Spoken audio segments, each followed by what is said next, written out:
사시 보기 지신 메턱천 리얼링신 인대겸파디 상계 신드미 대비와기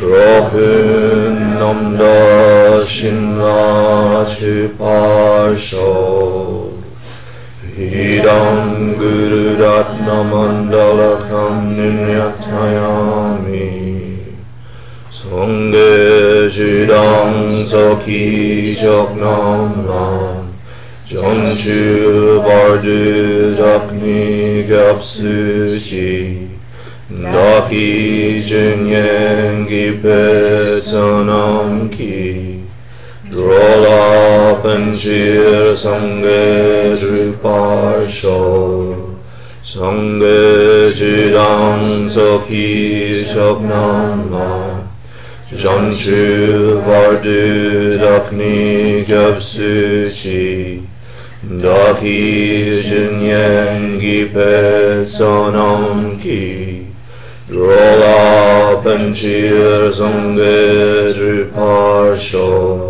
Sangye Jidam Saki Choknam Lam Janchu Bardu Dakni Kapsuchi Daki Jinyengi Petsanam Ki Drola Panchir Sangye Druparsho.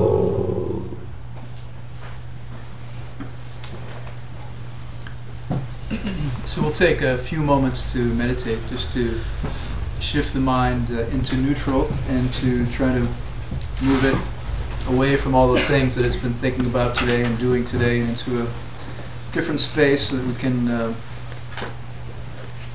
focus upon tonight's topic. So please sit comfortably with your spine straight and your eyes partially or completely closed, breathing gently through your nostrils. And we'll simply watch the breath for 7 rounds, focusing on the sensation of the air passing the tips of the nostrils. 1 exhalation and 1 inhalation is 1 round. And if your mind is not able to stay focused at the tip of the nostrils and the sensation there, if it's drawn out to other sounds or thoughts, then go back to 1 and begin counting again and see if you can make it all the way to 7 without losing your concentration.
And so now, in your mind, think about the purest, holiest being that you can. You can recollect an image or an idea. Try to get it clear in your mind.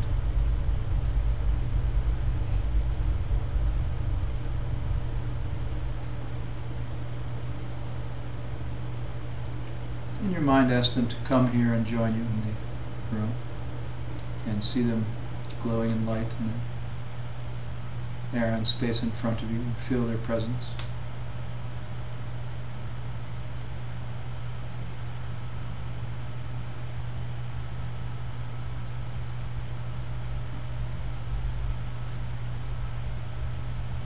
acknowledge their purity and holiness by bowing to them in some way, prostrating, humbling yourself.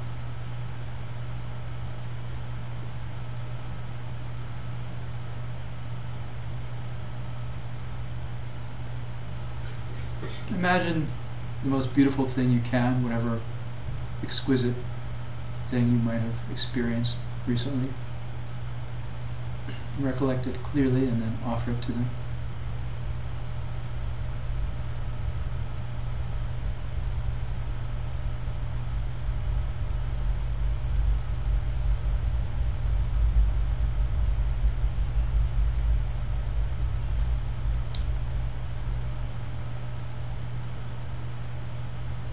Recall and remember your best good deed of the day, some kind thing you said or did or thought towards another person or yourself. Think of your greatest goodness very clearly.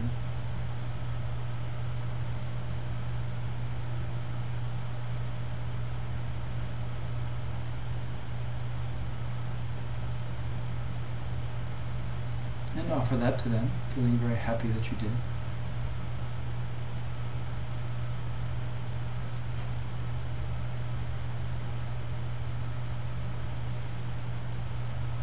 Now think of your worst behavior, your harshest negativity, unkindness to yourself or another, your body, speech, or mind. Today, see it very clearly. Run that tape again and feel what it's like.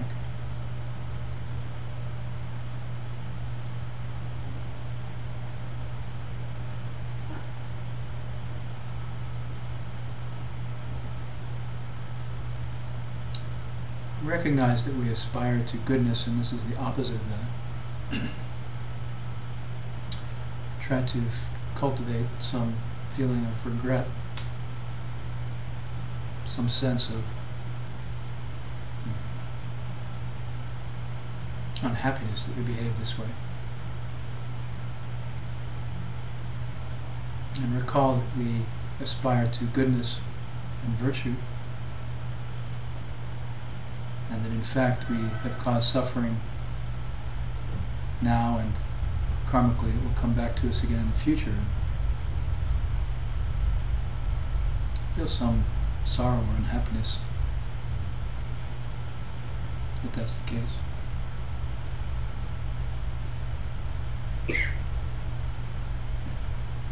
Resolve to restrain yourself for a manageable period of time, a few minutes, a few hours, a day, whatever.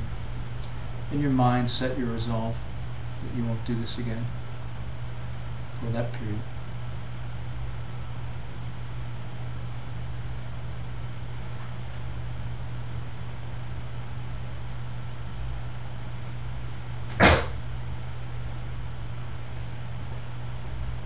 And in fact, try to conceive of some positive action or undertaking that you will engage in to counteract that negativity, some offsetting positive deed or energy, something to counteract it. Try to come up with something that you can do.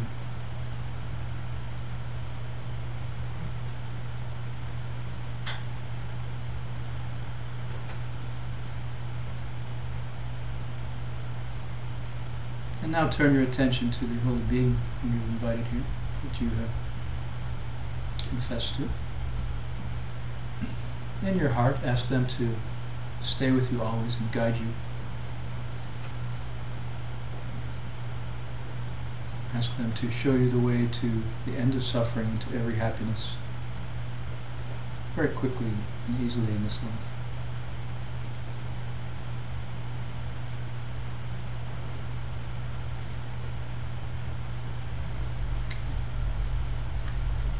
Thank you, holy beings, for coming. Homage to all the holy beings everywhere. Nice to be back with you. Hope you've enjoyed the long break.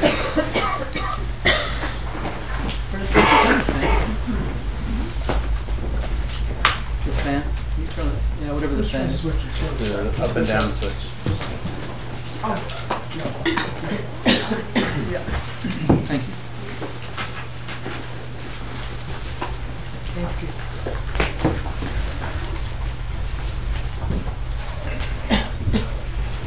So a few housekeeping items. We have homeworks and quizzes and readings which are voluntary. If you would like to do them, you are very welcome to do so.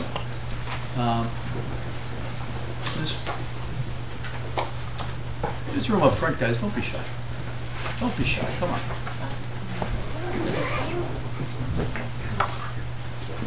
Anyway, homeworks, quizzes, readings. If you wish to do them, you're more than welcome, and I strongly encourage you to do them. The structure of the class is that we have a homework associated with each class, and there's a reading for the class, and then there's a quiz that we take at the beginning of the next class. So tonight it's class 1, we have a reading for class 1, there's a homework you can do for tonight's class, and then when you come in next week, we'll have a quiz on that material. And at the end of the course, you can receive a certificate of completion showing that you've completed this course of study from Asian Classics Institute. Okay? Class list. Yeah, we have a class list that we make. Hector's going to pass it around. In case I have to cancel class or if there are any changes, it's an email list where I can be in touch with you and let you know so that you don't show up unnecessarily. It doesn't happen very often. It's rare, but one never knows. If you're new in the beginning of class, we do prostrations. The idea is we're bowing down to holiness or holy beings or whatever it is that we hold dear. So if you're uncomfortable with it, don't feel some kind of peer pressure or some need to do that. You know, you can just try to hold some space of appreciating wisdom and virtue and holiness, right? And no problem. We do some prayers at the beginning of class. We do what's called a mandala offering. We see people do funny things with their fingers there, visualizing and doing a mudra for an ideal universe. And so the idea with this prayer is at the beginning of class, we're visualizing and offering an ideal world, a pure world, to the masters of the lineage to request teachings and to thank them for preserving and passing on the teachings, right? And then we do another prayer which is called refuge prayer, where we are setting our motivation and recalling our motivation as to why we're here and what we're thinking about, and essentially putting our mind in the right space and frame of reference to be in class and to be going through these things. So, any questions about that? Straightforward? Okay. I think we'll do some other announcement type things at the break. But for now, we have, thank you, Paul, I guess, put some Tibetan on the board. These come from the original scriptures, from the Kangyur and the Tengyur, which are the collection of scriptures from the original teachings of the Buddha and their original commentaries from ancient India. And although not a linguist and not fluent in Tibetan, because the lineage has come to us through Tibet and because the masters there have spent so many centuries preserving the materials, it's a respectful thing to do to acknowledge that and plant some seeds and use the source material and refer to it for certain keywords. So each week we'll have Tibetan on the board, and I'll ask you to mumble some words as I mumble them and repeat them, and hopefully we'll plant some seeds which will ripen into something in your mind. I myself received this course from Holy Geshe Michael 15 or so years ago, I guess, something like that. And he had the great good fortune to receive it from other great masters of the past and of the lineage. And so I, from my side, will do my best to pass on the material to you in an uncorrupted fashion, hopefully. My job as a teacher is to do my best in passing on the material. Your job as the listener is to do your best in trying to see if I know what I'm talking about, or if I'm making up nonsense or telling you things that you shouldn't be listening to, right? As the Buddha said, check everything, test everything. Don't just take anything on blind faith, right?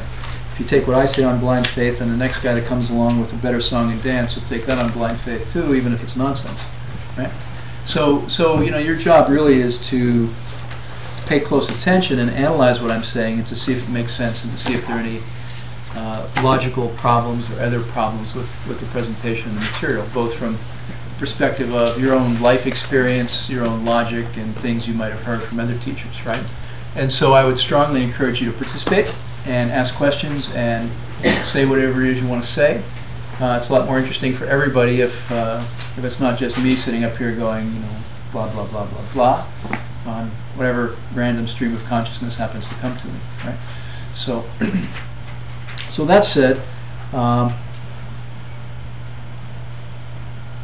do want to acknowledge the masters of the past and the lineage. All of this material is not about the person teaching it. It's about the lineage, and it's about the masters who have passed this down to us over many generations and centuries.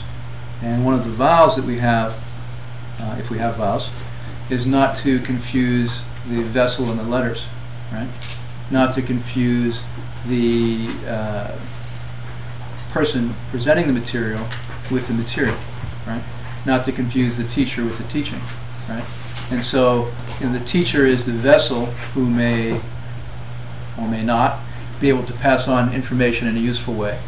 And the letters are the material and the content which has been passed down over the centuries, which obviously you still have to check and you still have to evaluate to see if 200 years ago someone threw in some random crazy ideas that don't hold water, right? Which have still been passed down as part of the lineage. So, give you my email. I'll put my email on the board, and feel free to be in touch with me if you'd like.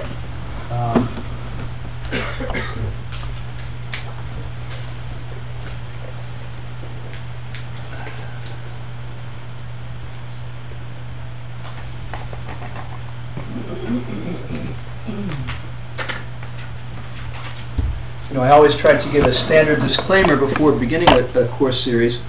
I've been teaching Dharma for 15 or 20 years, and I know enough to know that I make mistakes and don't know a lot of things. So please, check it out from your own side and from your own perspective. All right. All right. Any comments, thoughts, questions? That's it. Ready to go? Ready to roll? Okay. So it was very interesting for tonight's class. I was when I prepare for class, I go back and I listen to the original materials from Holy Geshe Michael that he taught from his vast body of knowledge. And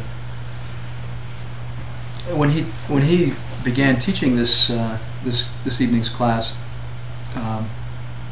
he was speaking about the collapse of his company, Undine International. And he was speaking about how interesting it is that people will spend their lives and spend decades, 10, 15, 20 years at a company building something, and how you can build it from nothing to hundreds of millions of dollars and hundreds or thousands of employees, and then inevitably comes the decline, And he was talking about how there are hundreds of people at the company who spent 15 years there, their entire working life essentially, who are walking around in a daze, stunned, and the company was imploding, and they wonder what they're going to do with their life, and that's all they've done for 15 years, and now what are they going to do, and was this a good use of their time?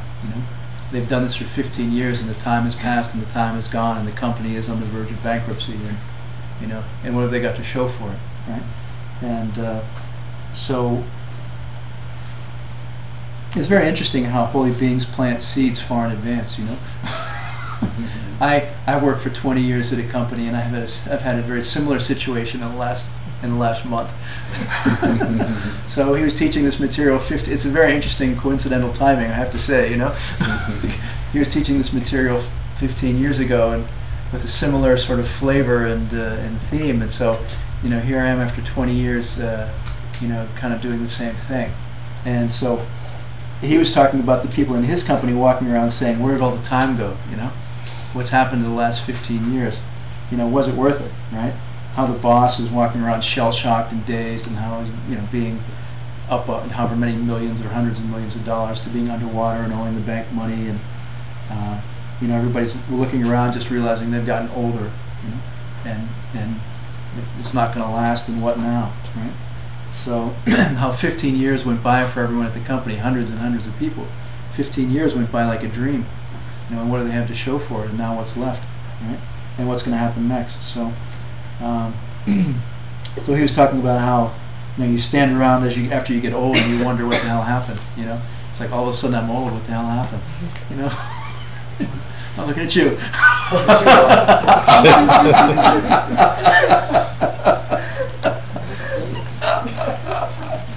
So that's why we're here tonight, you know. That's why we're in this class. I mean, what's lasting in life, you know? What do we take with us? What remains? You know, we experience. I mean, I remember when I was young, particularly. You know, I love experience, right? I love to experience things, you know. I want the experience of a black sand beach, and then I want the experience of a red sand beach, and then I want the experience of a white powder beach. You know, I won't go into all the other experience, but you know. So, you know, we want to experience things. I mean, we do experience things. We consume things, you know. I want my lapels to have a slightly different shape, you know. I want my shoes to have a slightly different point on the toe, you know, whatever, you know. I want my car to be a slightly different color, right? I want my house to have a slightly different configuration of rooms. And so, you know, we spend our lives experiencing things and consuming things and working and producing, and, you know, we do the whole, it's the standard life routine, right? It's the nature of our lives. And then, you know, and then events change, something shifts, sometimes dramatically, sometimes meaningfully and poignantly, and then we, you know, we're left to ask the deeper questions, you know, what's the real point, right? What's the real point? And the thing that we all share in common here is we're all getting older and we're all getting closer to death, you know, and that's why we're here, and that's the real point. We can all be certain, you know, that everyone in this room, if you're an ordinary being, will be dead at a certain point, you know, and it's inevitable. And it's inexorable, you know. And we can have Buddhism classes where we talk about the death process, and we talk about how to meditate on death, and we talk about the bardo and all the experiences, the intermediate state, and all the things that happen in the intermediate state, and like different things you can like. Never mind. You know, that's not the point, right? The point is not to just gain information about more stuff, to consume intellectual knowledge. The point is to do something about it, right? The point is to deal with this in some kind of real practical and meaningful way. Such that it's not a catastrophic experience for us, right? So, you know, we're here. The bottom line is we're here because we're going to die. I'm here because I'm going to die. And there's no other point to have this class. There's no other point to any other Buddhist class. You know, the point of a Buddhist class is to deal with death and what happens after death. You know, if we're not focused on that, then we can't even call ourselves Buddhist, really, right? So, you know, we talk about the homework, we talk about the readings and the quizzes. It's not really the point. It's a trick and a method to try to help us focus on the real point, you know, which is what are we going to do with this life, and what are we going to do with what happens to us after this life, right? So, you know, we go to the gym, we go to the health food store, you know, go to acupuncture. She's a great acupuncturist. We do all these things to try to slow it down, you know, to slow down the aging process, to extend our life. We go to a Dharma class to try to cope better, you know, to have less stress. We meditate to have less stress, perhaps, whatever it might be. You know, but by the time this Dharma class is over, we'll be 2 hours closer to death. You know, it's inexorable, right? It's just the facts. So there's no way out. You know, it doesn't matter how many vitamins we buy or goji berries, right? How many goji berries we consume, yeah? John, I'd rather be dead than eat. Take death over goji berry any time. It is extreme. Oh man. So you know, we build up things over the course of our life. All the things we've built up. You know, I have kids, I have a wife, I got a house in the country, you know, got a car in storage at the house in the country, you know. So, you know, I mean, we spend our life building up all these things: job, family, relations, spouse, children, right? Money. I mean, it doesn't matter what it is we accumulate or what we've built up in our life. It will collapse. It's inevitable, and it's guaranteed, and it's assured, and there is no other possible outcome, right? So it's just a fact, you know. It's all collapsing as we talk. It's all coming inexorably closer as we talk, and it's really just a matter of when. You know, is it sooner? Is it later? I mean, if you know, you got a job, got a relationship, whatever, it's like, damn, I hope it lasts till I die, you know. Hope I can keep all this going until I die, you know. But you know, maybe I can only keep it all going for another year before something big collapses, you know. Well, guess what? The best case scenario that we're shooting for is that we just have a catastrophic collapse at the end, you know. I sure hope I don't have a catastrophic collapse of my job or my family or my health before I die. I hope it all happens all at once at the end, you know. Not really a great plan, right? You know. I mean, so you know, it's really just a race against time. It's really just a timing issue, you know. And we don't really see it, and we don't really recognize it because it's our only context. It's the only frame of reference we have, right? It's just like, is something bad going to happen now, or is something bad going to happen later? I hope it's later, right? There's no question something bad is going to happen or not. We know death is inevitable for an ordinary person, right? So, you know, we're in this race against time, and Buddhism says that dying has a cause. You know, suffering has a cause. There are these forces, there are these energies, which cause it. You know, which cause our suffering, which cause our aging, which cause our death, and everything that we experience has these forces and energies behind them, causing them, and that these forces and energies bring everything to us, and tear everything away from us. And so the point of this class is to study those forces and what they are. You know, what forces bring us our family, bring us our wealth, bring us our happiness, and what forces tear those things away from us, right? And what can we do about it, right? So you know, we will lose everything we own, including our name. You know, in 50 or 100 years, no one will even know what we look like. You know, my grandparents, you know, there's not even any pictures of them around anymore. Right? They've been gone for, I don't know, 30 years perhaps. You know, there aren't very many people alive who remember them or even know who they are. You know, a small number in the family, and a generation or two later, that'll be it, right? I mean, even the memory of our existence will be gone in fairly short order, right? So, you know, Buddhism says there are forces that cause all this to happen. And there are a certain number of people in this room who can study these things, learn what these forces are, learn how they work, and change them. You know, our goal and the reason for us to be here is to study these forces and to study these energies and to understand them and to learn how to change them. Right? And there are a certain number of people here who will be interested enough and make enough effort to do that, and will be able to pull off making some kind of really meaningful change in their life, right? So, you know, how many people in this room are going to study this book of instructions that we're going to go into, and are going to take it seriously and apply it and pull it off, you know, to change these forces, right? According to Buddhism, we don't have to suffer and die like that. According to Buddhism, there are other options, and sometimes Buddhist teachings are corrupted into the point of Buddhism is to learn to suffer with equanimity. The point of Buddhism is to learn to go through life and not be so upset when bad things happen, right? It's not the point, you know. It's not about what's the most pleasant way to deal with really bad circumstances and how to have the most peaceful mind as lousy things happen to you. That's not the point of Buddhism, right? The point of Buddhism is to understand that we can work with the forces behind our life and causing our life to change the very trajectory of our life and the content of our life and the outcome of our life. And so that's our task and that's our goal here. So unfortunately, in a normal life, everything good about that life will end, you know, and we'll get old and die, and in an ordinary sense, there's nothing you can do about it. According to Buddhism, there is something you can do about it, and that's very serious and deadly serious material. It's our lives that we're speaking about, right?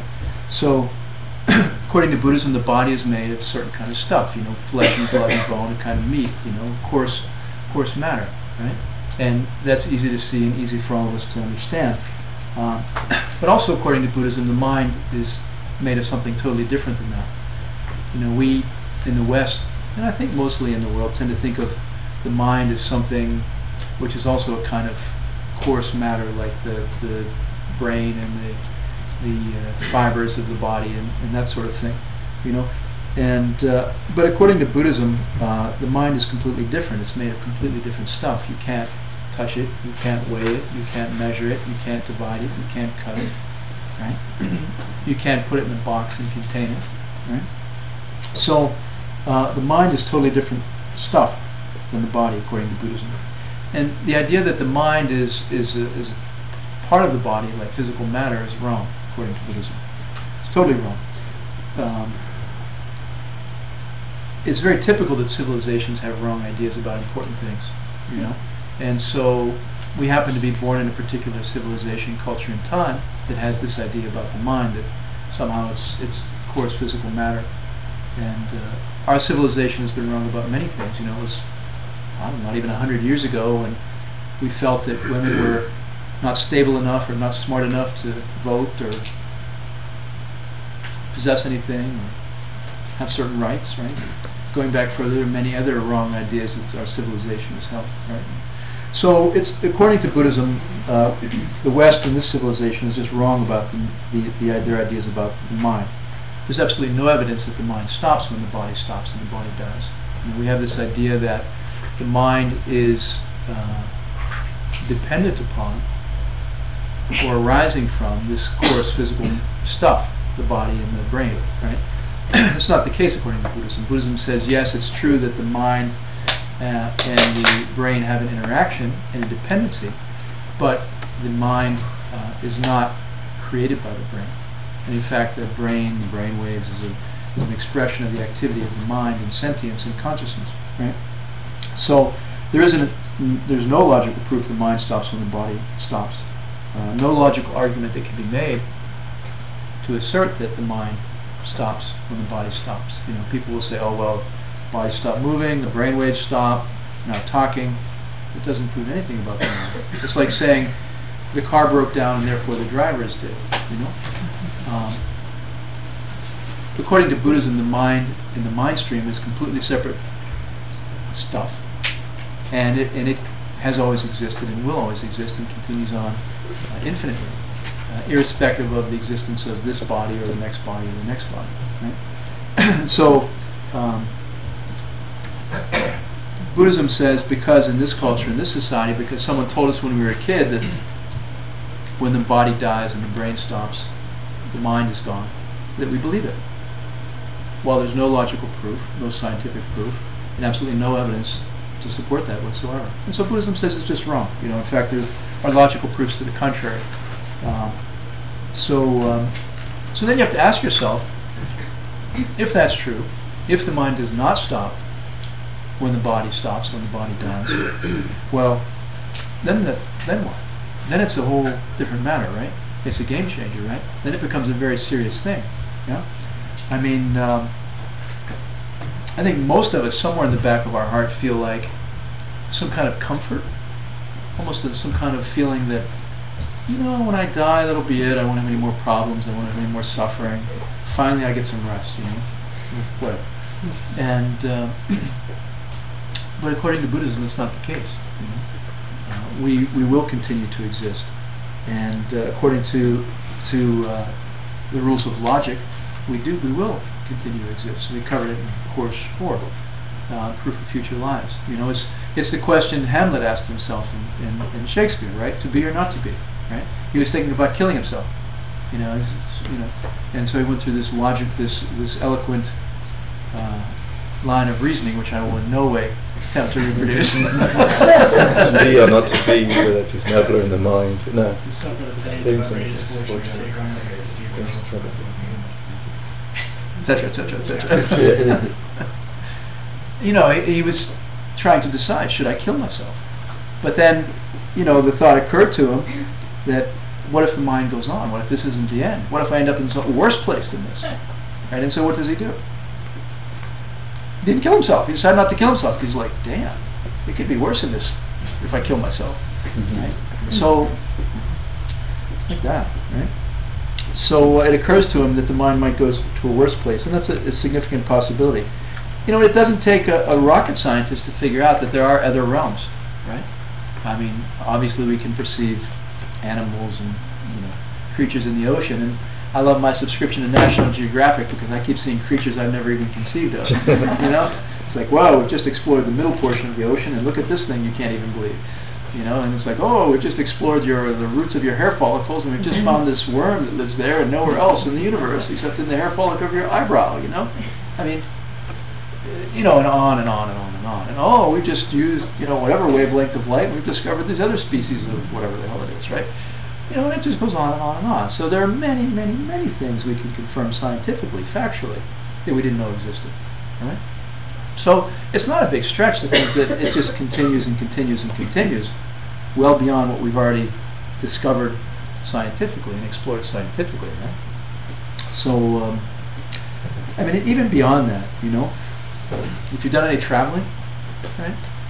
Been to other countries, other states, other parts of the United States, which are pretty unpleasant, right? You can call them, you know, I mean, we've, not just physically, I mean, we've had jobs which have been hellacious, bosses which have been hellacious, relationships which have been hellacious, or great, right? And so we've experienced such a breadth of mental states and emotional states, as well as physical states, just here in this life, right? So it doesn't take a lot to just continue to extrapolate that, you know? I've been to some really nasty places. Of course, why wouldn't there be even nastier places? I've been to some really nice places, of course. Why wouldn't there be even nicer places? I've had some really abysmal emotional states, horrible emotional states. Why isn't it possible that there would be even worse ones, or better ones? You know? So, you know, it's not some kind of convoluted logic that says a lot of realms, a lot of possible states, a lot of possible outcomes, right? I mean, it actually is quite logical, you know. So to think that it's just basically New York City, you know, and is very parochial, right? I mean, you know, we live here, we have security, and we have food, and we totally tune out the fact that there are people right here, right now, on this planet, human beings, you know, who are hunted and tortured and murdered, you know, as a regular matter, of course, as a regular part of their existence, and that's just the nature of their existence. And we're oblivious, right? And I'm not criticizing, I'm just saying it's the nature of how our minds function. It's the nature of our lives. It's the nature of how we relate and perceive things, right? So we're not sitting here going like, yeah, there are people being, you know, hunted down and tortured and murdered right now all over the place on this planet. Easily confirmed, if I were so inclined. Damn. It could be happening in a lot of other places too, right? So, you know, it's not just Manhattan and the things which are immediately around us. I mean, given trillions of stars, trillions of mind streams, you know, it's naive to think that there's some kind of limited set of circumstances of existence which aren't too bad.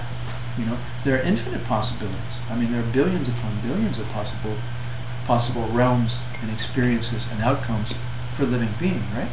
So, I mean, it goes from a very frightened state of existence to a very enlightened state of existence, right? But you know, there are many states of consciousness and many states of existence possible according to Buddhism, and it's, you know, it's not a big stretch from our own experience, right? So Buddhism says our mind is capable of existing in such places, you know, and our mind can visit these states even now as human beings. But when we die, you know, then the mind just takes off. The mind takes off and has its rebirth in whatever its next realm is going to be, and whatever its next circumstance is going to be for the duration of that next life, right? And so, you know, we're faced with that when we die. So Buddhism says your mind will go on. There's no evidence the mind will stop. So, and at the moment of death, the mind just takes off for its next life, and no one else is going with you. No one else is going to help you. You know, you're not bringing anything. It's just whatever is you and your mind stream, right? So it's very unlikely that we'll have this kind of circumstance again, given trillions of possible outcomes. You know, that our subtle mind, the most subtle mind, right, which is not physical mind, is going to continue on and take another rebirth in another realm, in another form, with coarse matter that it's animating, that it's providing the sentience for. You know, it's very unlikely that it'll be in this kind of circumstance, given the possible permutations and outcomes, right? So, you know, to be in a place where we're thinking straight, where we're semi-healthy, where we have good circumstances, you know, food, security, to be in a class where we can talk about these things is incredibly rare upon rare, just given the numbers of sentient beings on this planet. You know? Just on this planet, not even considering other realms we can't perceive. So, I mean, personally, I like to think of it in terms of an organic organism, you know? I mean, I sometimes like to think of myself or human beings as electrical impulses, you know? I mean, which is essentially what we are. We have all these electrical impulses which are traveling to the brain and being interpreted by the mind and arising as consciousness and perception, right? I mean, it requires trillions upon trillions upon trillions of electrical impulses to think, to perceive, to conceive and conceptualize, right? To exist as a human being. I mean, at any given second, there's vast, vast, vast numbers of electrical impulses, biochemical processes going on, right?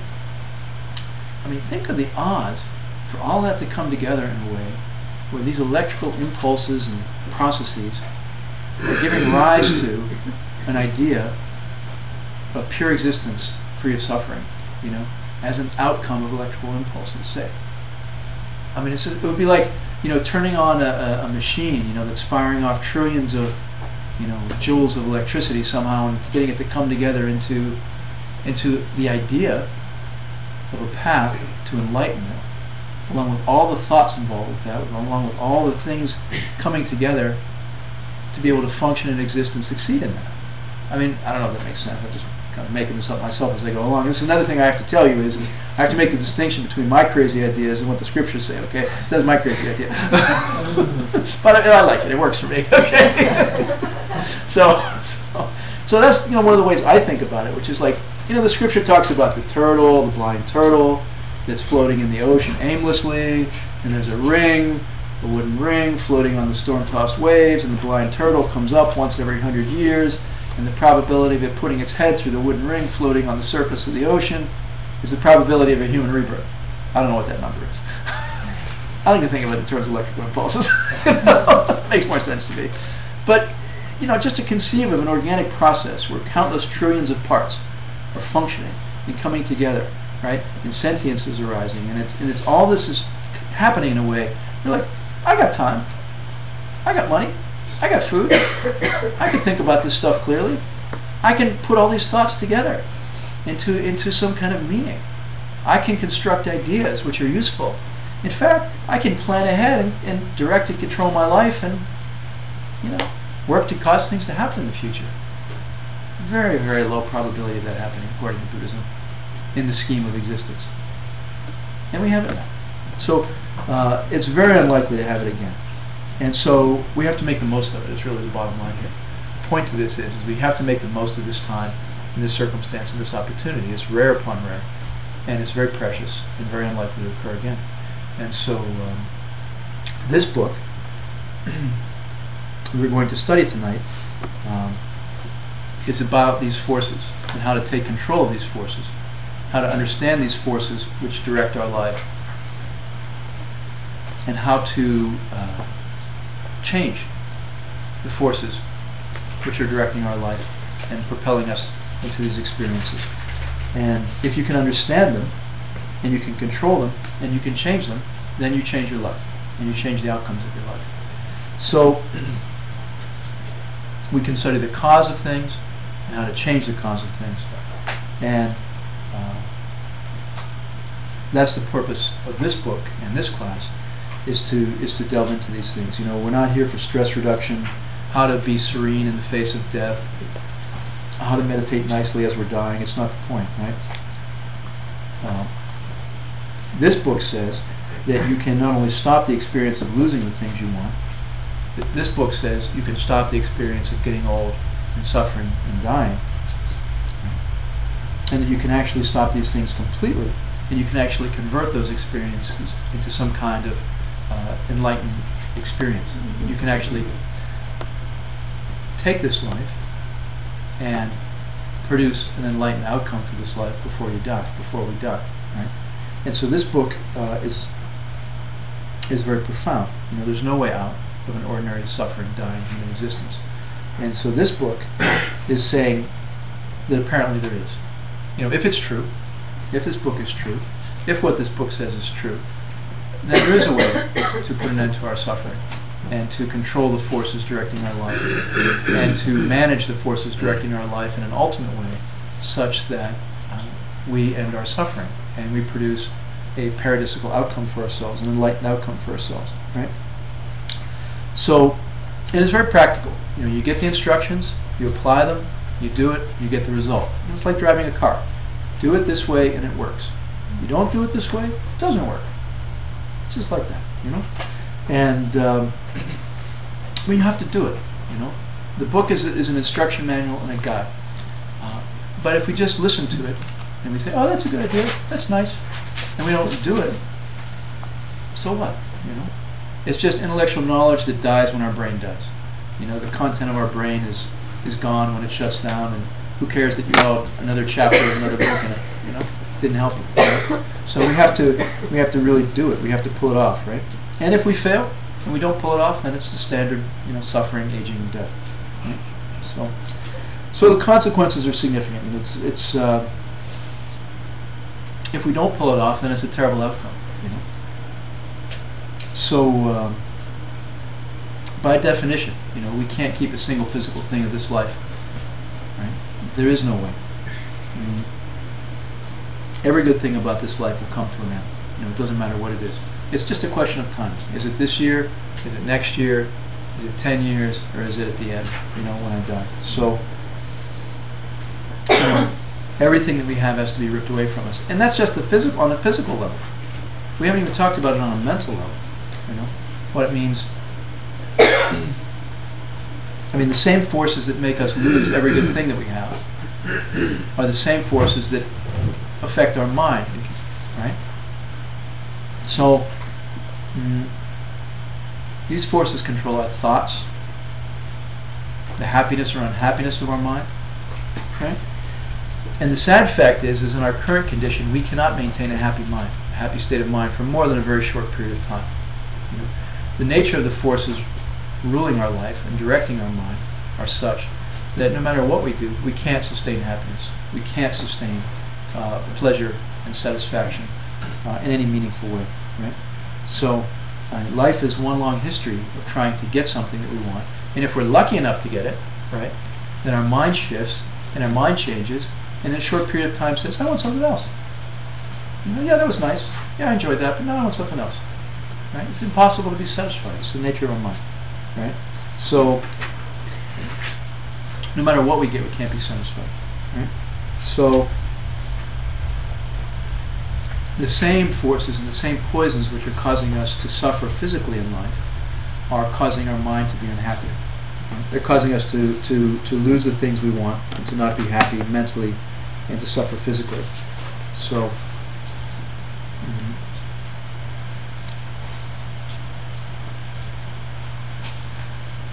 even the things we dream of, even the things we aspire to are in an ordinary sense, the things we aspire to the most. I want that car, I want that partner, I want that job, I want that amount of money, I want to live in that place, I want to go there on vacation, I want to look like this, whatever,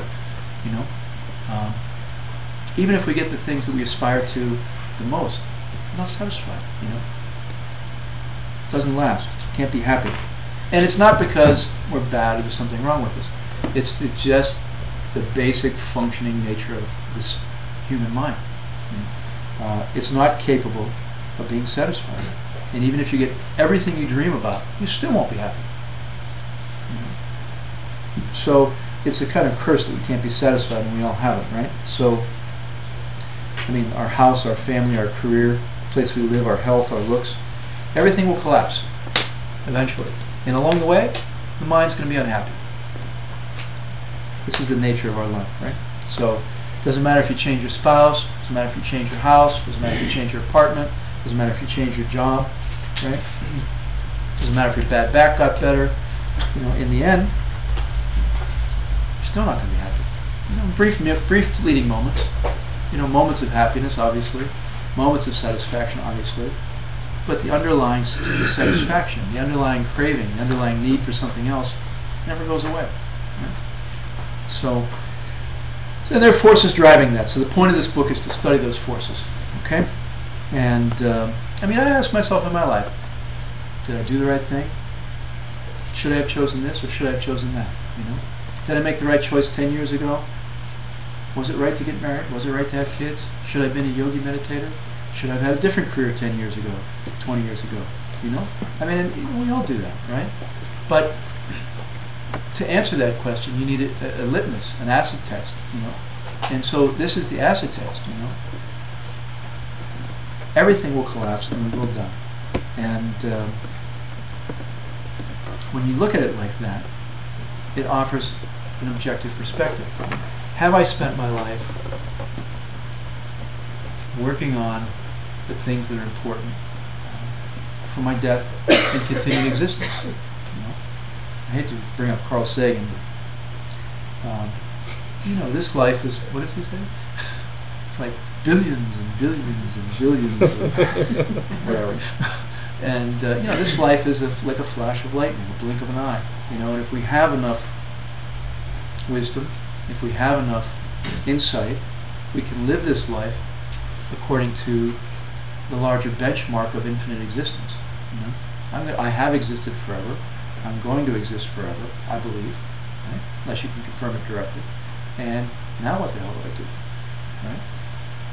What should I be doing for the next 10 or 20 or 30 or 50 years, to have the most positive impact, the best outcome for my infinite existence?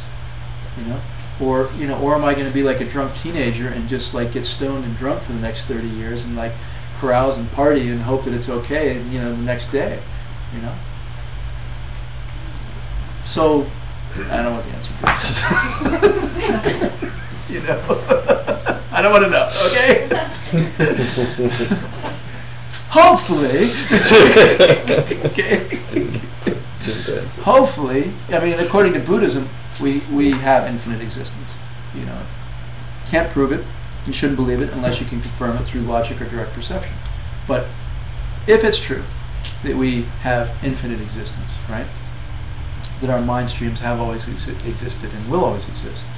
If that's true, then we really would be foolish to not be living and thinking in accordance with that congruently, in a way where we're saying, what should I be doing for my infinite future happiness rather than my infinite future suffering? And what is the answer to that question? And that's the point of this book.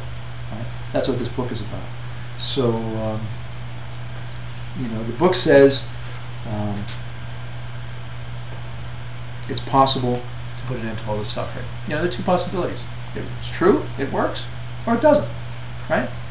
Well, look, we've had however many years of trying the alternatives, right? And we see the results of whatever degree of suffering and unhappiness that we have. So I would say, let's check it out. Let's explore it. Let's check it out, right? And a few people in this room will probably be able to pull it off, and put an end to their suffering permanently. And it's difficult, but it's possible. You learn all the instructions, everything you need to pull it off, and then you take it seriously and you apply it. You make the effort, and we have to help each other do it, right? Some kind of community of spiritual friends where we learn these things and we help each other pay attention and do the right thing and behave the right way to be able to succeed in the practice, to be able to succeed in this path. So that's the idea, okay? So we've got to work hard, and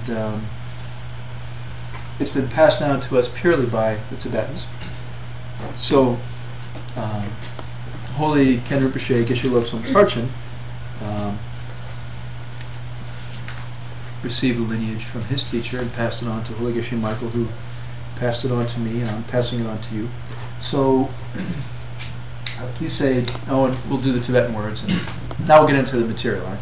This is the reason you should be paying attention,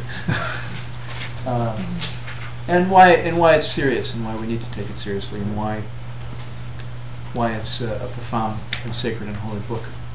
Okay. So please say Janchum, Jangchum, Sempe, Sempe, Chupa, Chupa, La Jukpa. La Jupa. Okay, so Janchum means Bodhi, or Buddhahood.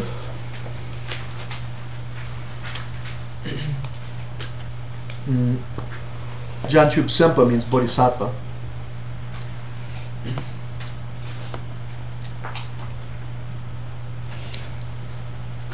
Sempa is a beautiful word that means warrior. A soldier, a warrior, something like a warrior. Sempa Chupa is their way of life, the way they live their life, how they behave. And La Jukpa means entering into or getting into. So literally it means entering into the Bodhisattva's way of life. Right? It's sort of adopting the lifestyle, adopting the life of a Bodhisattva. Right? And that's the title of the text that we're studying. This is the root text. And it's been translated as the Guide to the Bodhisattva's Way of Life. It's not the literal translation, but it's nice, it's poetic. We use it. Right? The short name of the book, which is used in Tibetan monasteries, is Chunjuk. Please say Chunjuk. Chunjuk. So, if you are asked by a Tibetan or a monk or a lama, what are you studying? You just say Chunjuk. And they know what it means. It's learning how to act. It's the short name for the text. And it's an interesting handle, right? I mean, if we talk about the Guide to the Bodhisattva's Way of Life, they're shortening it down to learning how to act. I mean, our parents taught us how to act, right? I mean, in principle, we've been taught how to act throughout our lives, right? Do this, don't do that. So we're going to talk about it, but the implication here is there's some whole other way that we need to learn about how to act that we haven't learned yet. Okay, please say Gyalse, Gyalse, Shiwa, Shiwa, La. La. So Shiwa is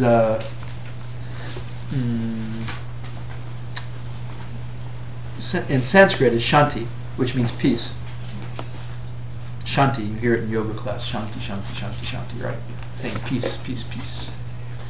And La in Sanskrit is Deva, which is my daughter's name, which means angel. But in Buddhism, angel has a particular meaning, a particular implication or significance. It's not the traditional Judeo-Christian person in a flowing white robe with feathery wings or something like that, right? There's a very different meaning in Buddhism. And so what it means, what angel means in Buddhism is if one is able to practice the path very well, very nicely, as a high practitioner, as a refined practitioner, then before you die, your body will begin to change. It will become more and more subtle and more refined. And similarly, your mind will become more and more subtle and more refined. Right? And those two things start to support each other. The subtle mind supports the subtle body and vice versa. And so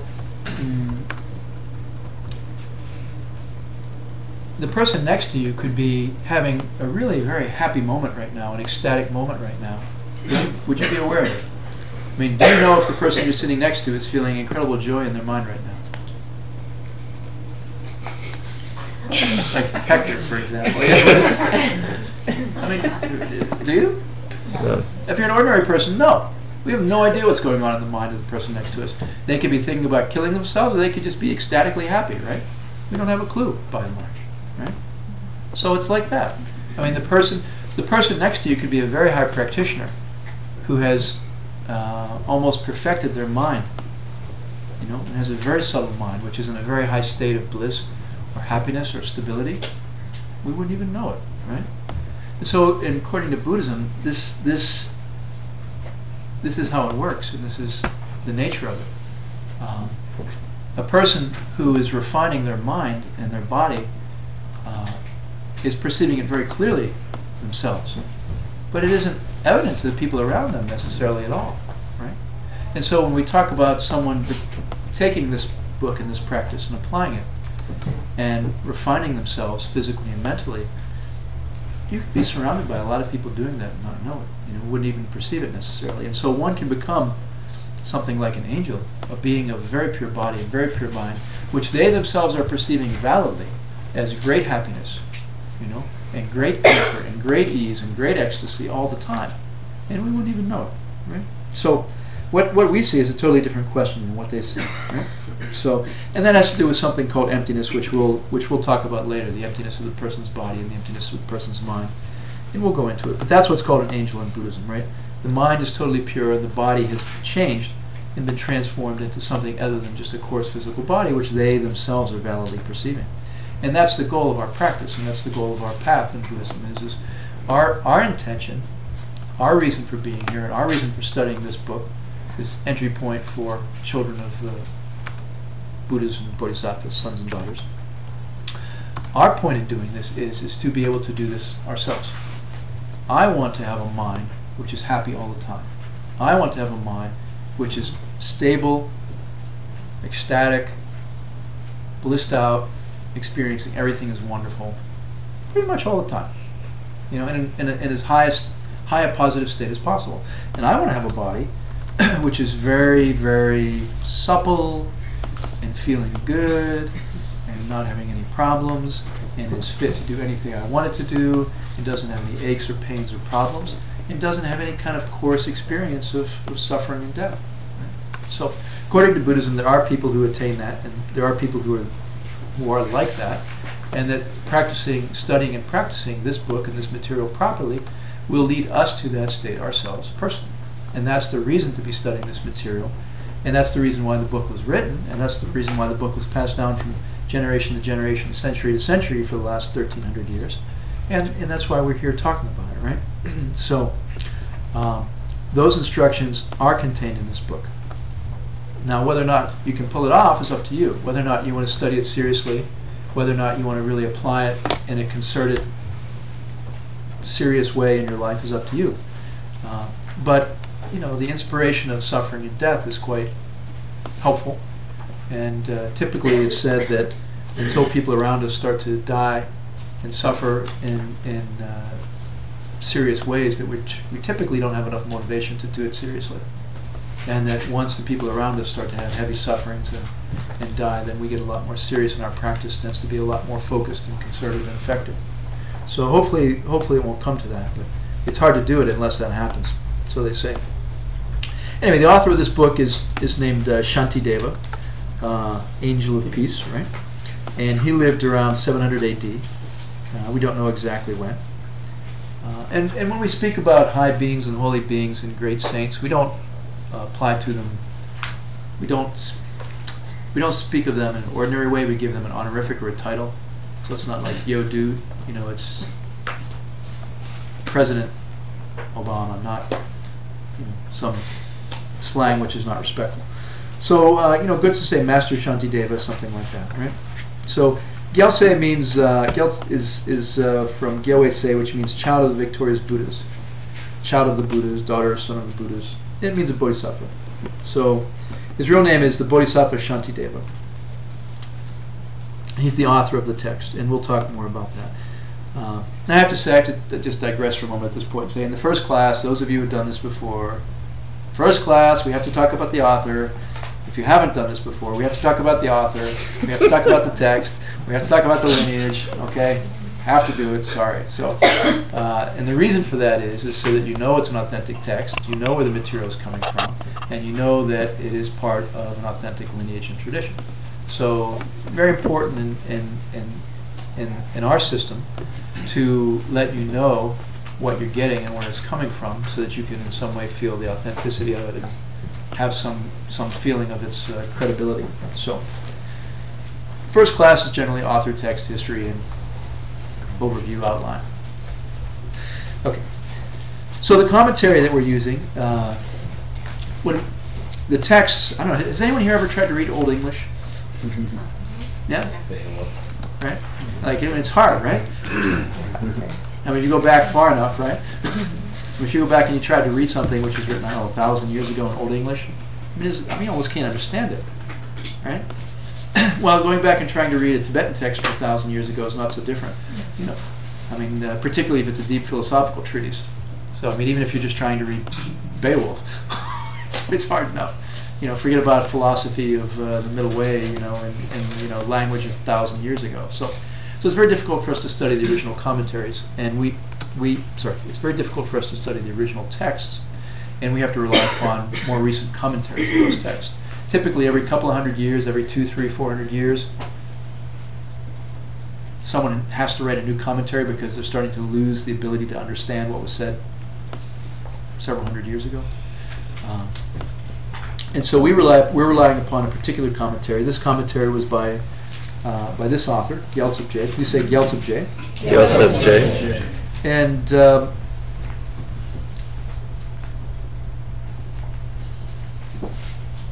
Gyaltsab Je was a very famous student of the most famous Tibetan Buddhist master, Je Tsongkhapa. Je Tsongkhapa was the teacher of the first Dalai Lama and the person who pretty much started Buddhism as we're studying it now. Je Tsongkhapa was a great reformer, and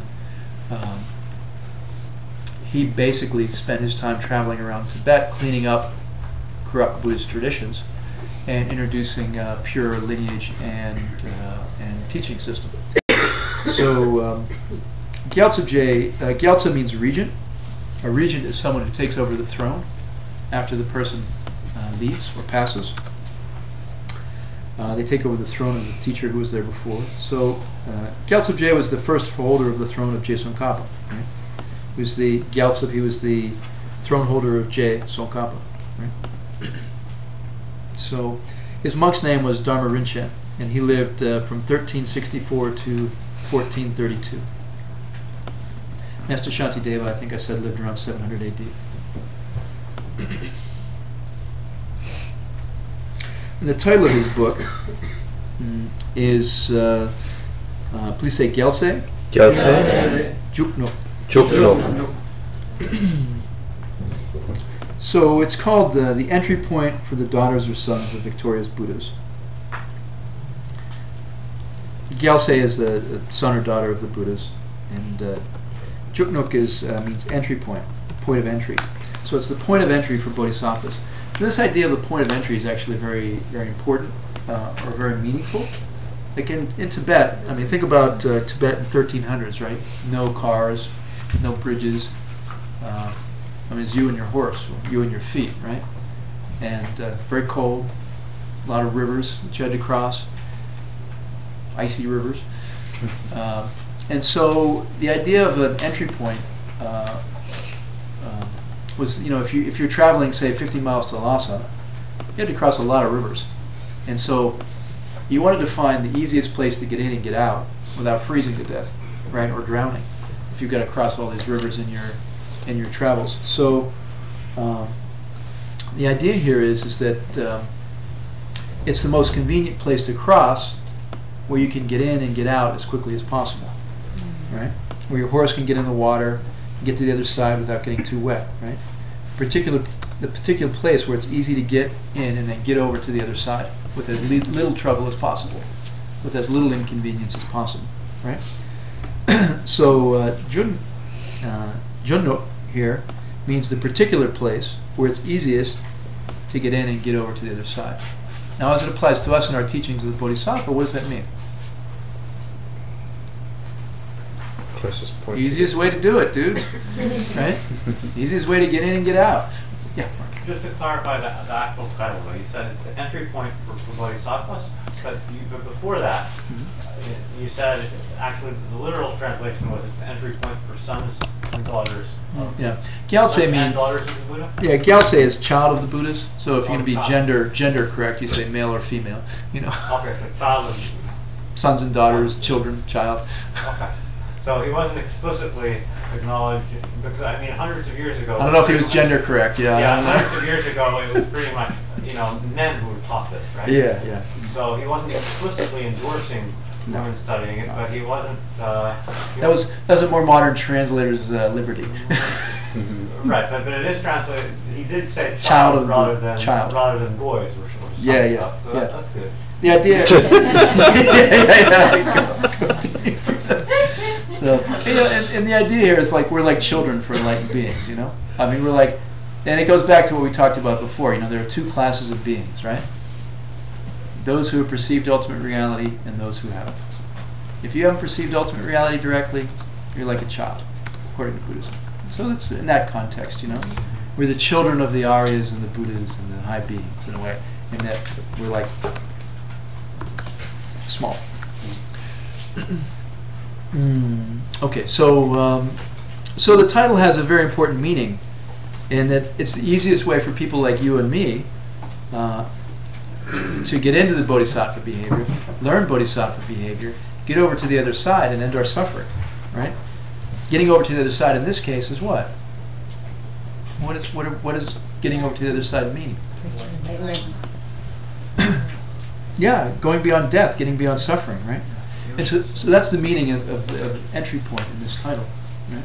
So this is the fastest, shortest, easiest, best way to get from this side to that side, the suffering side to the enlightened side. This is the best possible entry point, right, to do that. And so that's why it's called entry point for the children of the victorious Buddha. Something, depending upon the translator's preference. Okay. We'll talk a little bit about Master Shantideva, and then we'll take a break. So Master Shantideva is the author of the root text. There's a description of his life, and it's really all we know. And it's about it's in a Tibetan text, and it's about 3 pages long. It was a biography done by the teacher of the 8th Dalai Lama, and so he gives Master Shantideva's life story. So I'll pass it on to you and tell you a little bit about Master Shantideva, because you know, here's somebody who's saying, look guys, you want to get enlightened? I'm going to give you the best, shortest, definitive way to do that. So maybe you want to know a little bit about him. Just check him out, right? see if you want to buy it or not, right? Okay, so he was born in the Bodh Gaya area, northeast India, which is where the Buddha himself was born. Born into a royal family, a prince of a royal family, and you have to remember what it was like to. You don't have to remember, but yet you should understand what it's like to be a royal prince or king in ancient times. You know, if you were a king, you owned everything in your kingdom.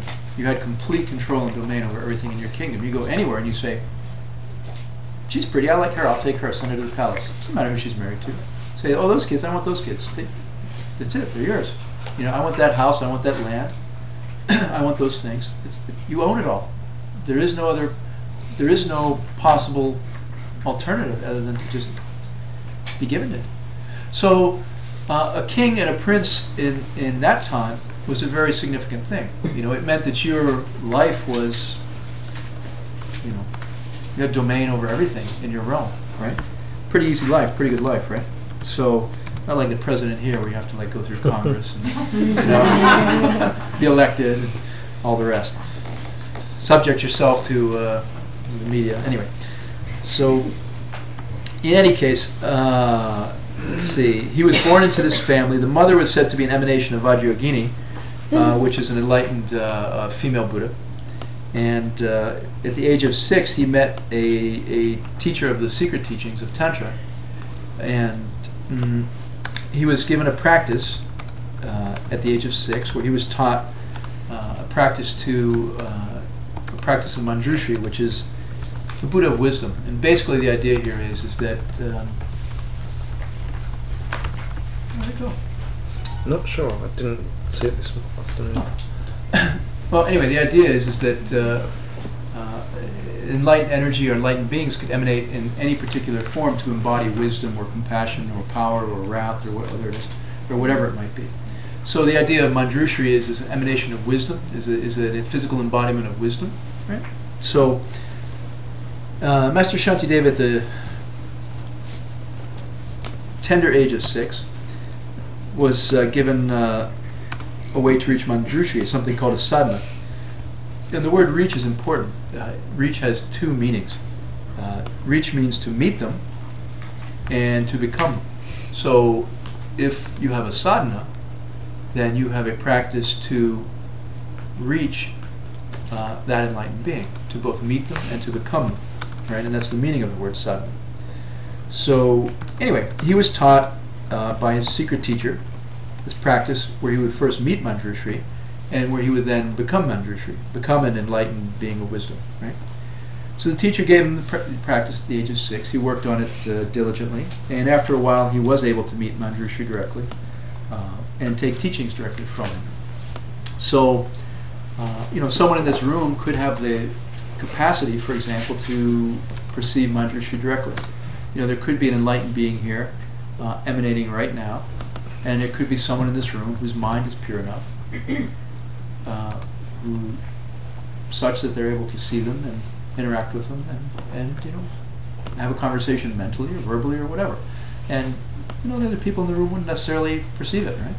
Same as the example we were speaking about before.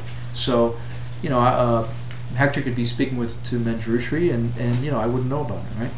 So, anyway, he could meet Manjushri, he could have teachings from Manjushri. So then at a certain age his father had passed away, and he was to become king.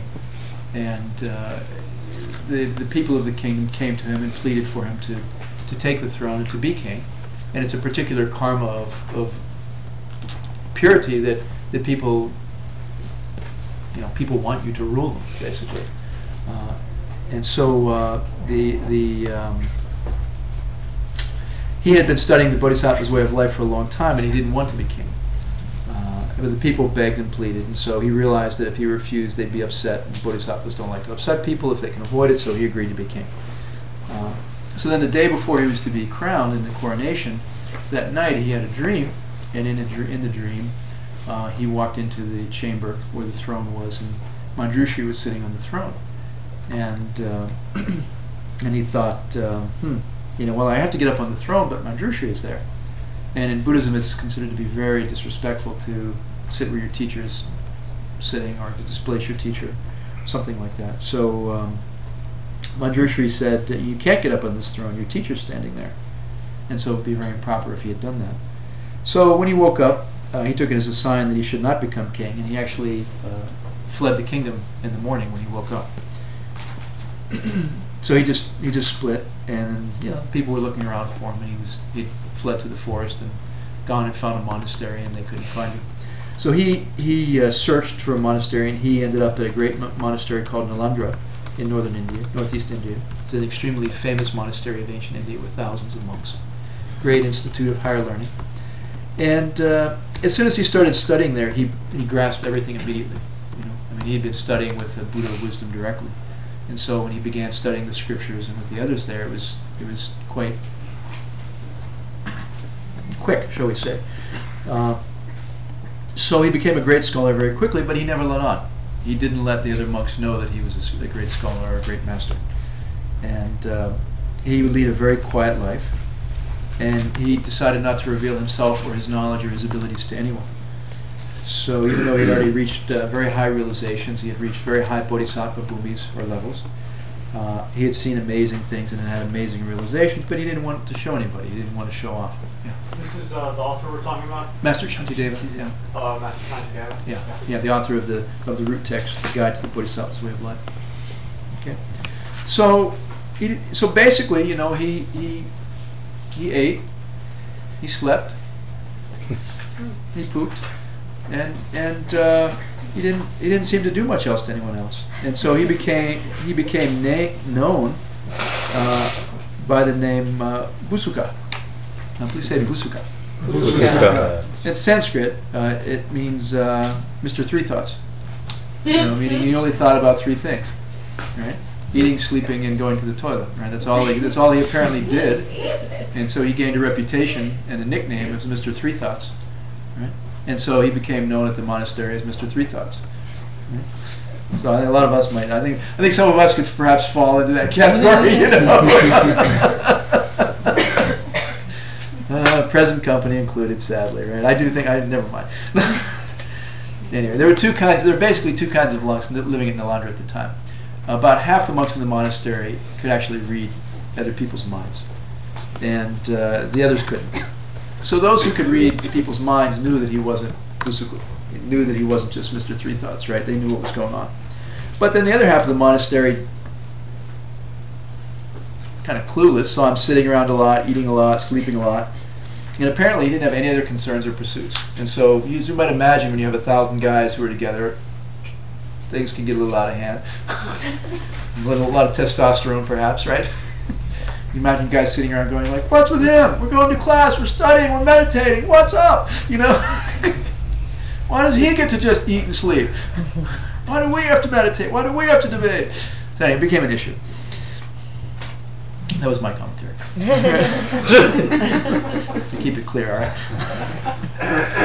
Anyway, so he got a reputation.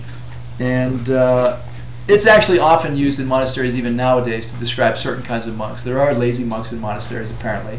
And they are apparently called Mr. Three Thoughts. They do have that nickname. So in the Nalandra monastery at the time, it was like Harvard. It had a very high reputation. It was the leading scholars monastery in India. And so they were a little disturbed that they had this slacker monk. You know, it'd be like being your fraternity, being, I don't know, Phi Beta Kappa and having a slacker, right, in your house. So they decided to do something about it. They had a secret meeting, a big secret meeting. They decided to get rid of him. And so rather than collect the karma of kicking a monk out, you know, ejecting a monk from the monastery and the Sangha, they decided that they would find a different way to get rid of him. And so they decided that the best way to do it would be to embarrass him in such a way that he would leave himself, save him the trouble and the bad karma of kicking him out. So in a monastery, there are certain rituals you have to do on a regular basis. And one of those is, on the monastic calendar, is the monks have to get up and recite a scripture from memory. You have to memorize a text and recite it to the assembly of 1,000 or 2,000 monks, whatever it might be. And so that happens on a regular basis. So one of the monks, they approached him and they said, all right, let's get Shantideva to do this. You know, he won't be able to do it. He'll blow it. He'll be so embarrassed he'll just leave. Right? So they approached him and they said, you know, would you like to be the reciter tonight? Would you like to recite a sutra tonight to the assembly? And he said, no, you know, I'm just a simple monk and I don't know much and I don't think I could do it. So, you know, maybe better to ask somebody else. You know, of course, I don't think I'd be capable, right? So of course, they were not going to let go that easily. So they persisted and said, come on, no, we really want you. You know, would you please do it, please? So he said, okay, I'll do it. I don't know if I can do it, but I'll try. So they prepared the temple in a special way. They constructed a high throne, you know, 12 feet high or something, because when you recite in the monastery, you want to be up high so that then there's a PA system, right? So you want to be up high so 1,000, 2,000 monks who are assembled can hear you. So they made a tall, 12-foot high or so throne for him to sit on to do his recitation, but they didn't include steps. So that he would further be embarrassed in having to try to climb up this 12-foot scaffolding, you know, to do his recitation, which he wasn't going to be able to do anyway, right? Further humiliate him. So they had this huge meeting hall with 1,000 or 2,000 monks prepared in advance, and so Master Shantideva came into the assembly hall, and when you have a great assembly of monks like that, it's typically there's a huge amount of energy in the place. You know, there's a real sort of sense of excitement and power, and it's a really unique feeling to be in a monastery with all the monks assembled. So he walked down the main aisle and went to the front, and you prostrate to the throne. You prostrated to the high throne, which means that I am only the representative of the Buddha here tonight, you know, and so I'm standing in for him. So, and then everybody's watching him, right? And apparently it happens in the monasteries that they tend to giggle. So the monks start laughing and giggling in anticipation, right? And anticipating the obvious. And so after he does his prostration, he goes up to the throne and he puts his hand on it like this, and all of a sudden he's sitting on top of the throne. And everybody's kind of looking. Nobody understood or saw how he got up on the throne. Right? He's just sitting up there on top of it, and everyone's like, how did he do that? So anyway, so without any effort, he's all of a sudden sitting up there. And so he said to the assembly, he said, so do you want me to write some sutra that you've heard before? Or should I recite something original and new? And so they're like, oh, something new, please. You know, not something we've heard before. So he said, okay, you know, there's this thing called the Guide to the Bodhisattva's Way of Life, and maybe you'll like it. So he began to recite, it's in poetry, and so he began to recite this very beautiful poetry in Sanskrit. And the book has 9 or 10 chapters. And so he recited through the entire book. And the 9th chapter, when he got to the 9th chapter, everyone was totally amazed, both because the poetry was so exquisite and because the meaning was so beautiful and so deep. And so everyone was sitting there entranced watching him. And when he got to the 9th chapter deals with emptiness and ultimate reality. And so as he was reciting the 9th chapter, it became harder and harder to understand. And people still write commentaries on the 9th chapter trying to explain it and understand it. But anyway, he's slowing down and they're trying to understand what he's saying. And he's reciting very carefully and trying to communicate the meaning of the 9th chapter. And suddenly, about a third of the way through that chapter, he began to just rise into the air and levitate. So he's rising off the throne, and the monks are just sitting there staring at him, trying to understand what he's saying about emptiness. And he keeps rising and rising and rising, and then suddenly the history book says that it's as if his mind and space itself were competing for that space. It was like his mind was more vast than the space, and it couldn't fit him anymore, and he started to rise up out of sight, and he just disappeared. So it said that they could still hear him, but they couldn't see him anymore. And there's a capacity that's developed among high meditators where you can hear people speaking far distance away, even 100 miles away. So some of the monks there had that capacity, and they could still hear him, but they couldn't see him. And they were straining to hear him as he was out of sight, and he would. So suddenly, then it all just stopped, and he was just totally gone. And it's like, so there's like 1,000 monks sitting there just stunned, right? Not knowing exactly what happened. And so then they had all these meetings afterwards and tried to piece together what he had said. And the monks of the day at Nalanda were quite extraordinary. Most of them had total recall because of their deep study, memorization of text, deep meditation. Most of them had total recall. And so they sat down and they wrote down what they heard and copied the guide in that way. But when they got to the end, to the last chapter, the 9th chapter, the 10th chapter, they started to run into problems because someone would say, no, there's another line that you didn't hear. He said this additional line. And someone else would say, yeah, but after that line, then he said this whole other chapter. And someone would say, yeah, but I heard this other thing after that. And so they tried to piece it together in that way. Right? So there's still a debate about whether there are 9 chapters or 10 chapters. So a debate arose whether there are 9 chapters or 10 chapters in the Guide to the Bodhisattva's Way of Life. And, factions formed and big arguments and big debates as usual, right? So anyway, sometime later they found out that Master Shantideva had landed somewhere in South India. And they sent out search parties, hundreds of miles, to try to find him and try to ask him to come back. And so when they got to South India, they found him at a stupa called Pelyun Chen. And he was sitting there meditating, and they said, we're really sorry, Master Shantideva. Can you please come back? And of course he said no. Right? And he said, and you really shouldn't call people Mr. Three Thoughts. So, and they said, we're really sorry for calling you Mr. Three Thoughts, but could you explain more about this book? And in that guide, he mentions 2 other books that he composed also. And they said, can you please tell us about these other 2 books which you composed? One of them is called A Collection on Trainings, and it's a commentary on the sutras. So anyway, he said, I'm not coming back to Nalanda. I can't come back, but I will teach you the Bodhicharyavatara, and I'll teach you the collection of trainings. So which he did on the spot. He taught 2 of the monks, and then they went back to Nalanda and brought it back. And then he said to them, he said, look, if you want the written copy, there's a written copy in my room, in my cell back at Nalanda. And if you really want to know how many chapters there are for sure, look in the rafters of my room. I wrote in very tiny print on little scraps of paper. I composed it, and it's up there in the rafters of my room. So those 2 books are there. So so they went back to his room, and they found them there, stashed in the rafters, and so then then they had the definitive complete work as a result.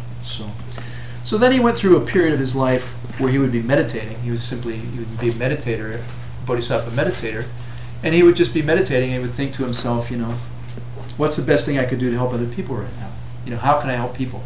What can I do right now to help people?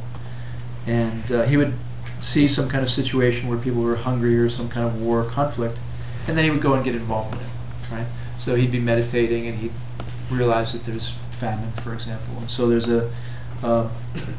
he's famous for having gone to one area of India where there was a great famine going on, and he did miracles to feed the people and alleviate the famine. Taught the people their Buddhism and causes. There's another incident where there was a large conflict in a war, and he got involved and he stopped it and solved the problem. Another very famous incident where a king was being endangered. It's in the reading, you can read about it. The last part of his life in the biography, he would confront people who were teaching corruptions and strange things, and he would travel around and he would challenge people and say, you know, this is wrong, you shouldn't be teaching this. And he would challenge them to a public debate, and so in front of a large gathering he would debate them and logically refute them, and then the correct teachings would take hold and the corrupted teachings would wither, right? So there's a famous incident where he was debating with someone and the person was losing, but they knew magic, and so they started to do magic in the sky, and it turned into some kind of grand magic contest. So Master Shantideva was victorious and more powerful magic. Anyway, many stories of him like that. Also many stories of him disguising himself as a beggar or hiding himself, saying that he knows nothing or he's just some stupid old guy going someplace sort of incognito, right? And then everyone sooner or later figures out who he is and that he's a great master.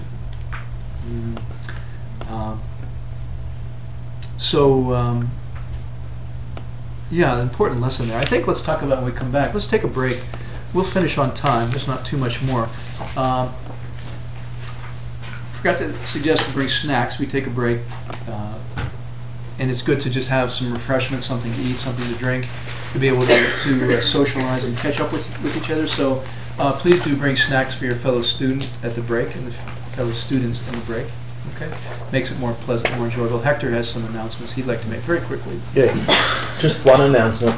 Every class at the Three Jewels requires a lot of organisation and a lot of collaboration. And what we'd like to do is to just enable John to teach. And so for those of you who saw on the sign-up sheet that you'd like to volunteer and you've put yes, come and see me. And it's about 4 key jobs: to keep the readings going, to mark the homeworks and the quizzes, to keep records of that, and to make sure everything is supported for us when we come with the cushions, the donations, the food, etc. So if you'd like to volunteer, it's just a little bit of effort from each one of us, and we can make this a really beautiful space and a really beautiful time. That's all. Thanks. Thank you, Hector. So please enjoy. Please take a break, stretch, relax, enjoy. Come back.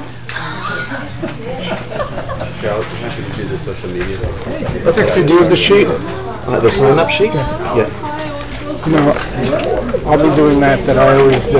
Okay, great. And Barbara Lawrence will be grading. Excellent. Okay, so I didn't put that job up there, but can you put in the whiteboard for me?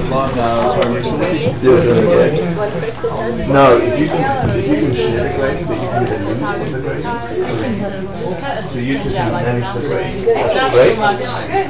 Okay, so you're doing the social media. Can we get a second in charge so we're going to be available? Yeah, get up to speed, right?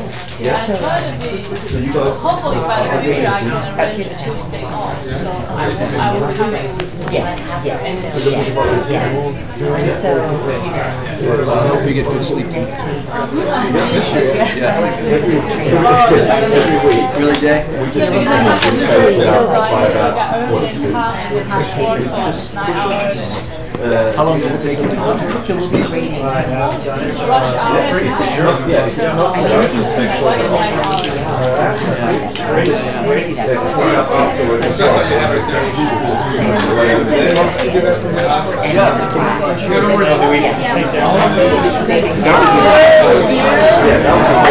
so if you could manage that, my only concern is when not available here, can you just find someone who can say I'm here next week?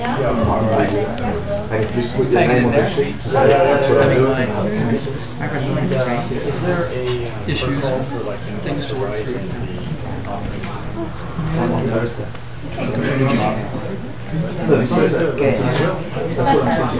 No. If only you're just voluntarily give me. Yeah, so now Joe and I are both looking for a job. Great. You guys volunteer. That's good. That's what Joe got. Yeah. Still doing school? So the venue. So how do we get everybody else to email? It's just like,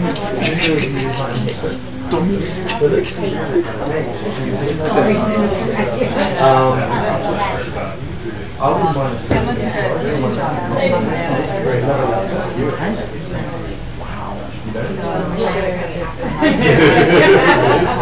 I don't know. It's the same place.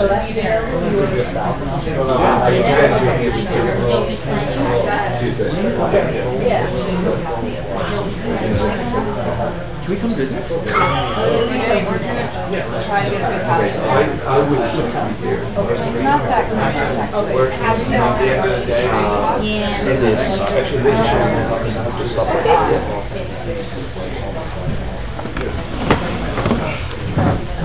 It's not the southern Lake Beach town.